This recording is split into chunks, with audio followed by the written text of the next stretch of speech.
s'est déroulé dans un excellent esprit, avec de la sérénité, mais c'est ce qu'il faut dans une enquête judiciaire.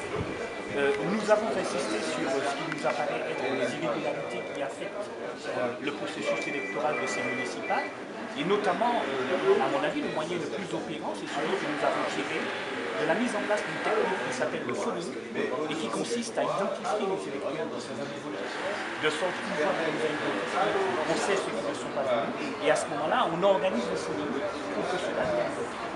Le rapporteur public qui conclut le rejet de notre protestation a reconnu que le moyen était sérieux, qu'il s'était bien réalisé, même si il considère que la preuve n'est rapportée que sur un seul bureau de Canal frontière, et à tout le moins, il justifie le fait du rejet, non pas sur l'absence de régularité, mais sur le fait que le quart de voix est un égard de voix relativement important.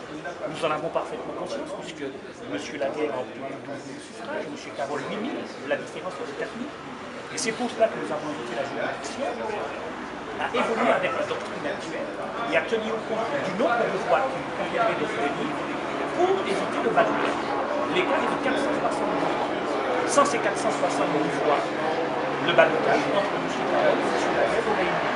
Et donc il était important pour nous de le dire, surtout qu'il se rappelle que le parti le nombre de votants de 766. Voilà les raisons pour lesquelles nous avons estimé que notre protestation électorale faisait sens, et par-delà la décision judiciaire, ce que M. Carole souhaitait surtout, c'est que l'opinion publique martiniquaise soit informée d'une pratique électorale usitée à Fort-de-France et qui permet...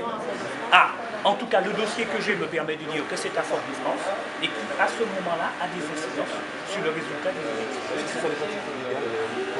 La pratique est totalement illégale. La difficulté en matière de droit électoral, c'est que vous devez à la fois prouver l'irrégularité, l'illégalité, ce qui est avéré ici, mais démontrer en quoi elle a pu affecter la sincérité du scrutin.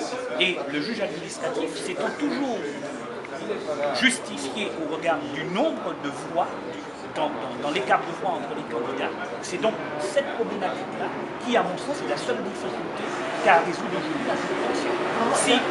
Si elle tient compte des 4 000 voix, la protestation électorale sera rejetée, mais le but que nous voulons sera quand même atteint, porter ce fait à la connaissance de l'opinion publique, et si par contre elle considère, comme je le pense moi, que les 470 suffrages qui ont permis l'interdiction de ballottage méritent d'être sanctionnés, à ce moment-là, les élections seront annulées. Vraiment d'un mot, est-ce que le phoning, c'est appelé à voter pour un tel Le phoning, quand vous le faites, incontestablement, vous appelez des gens qui sont vos partisans. Vous n'allez pas appeler des gens qui sont extérieurs. Mais ce que retient la jurisprudence, c'est qu'ils soient des amis à vous, qu'ils soient contre vous.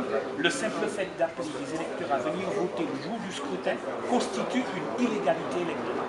Cela me suffit.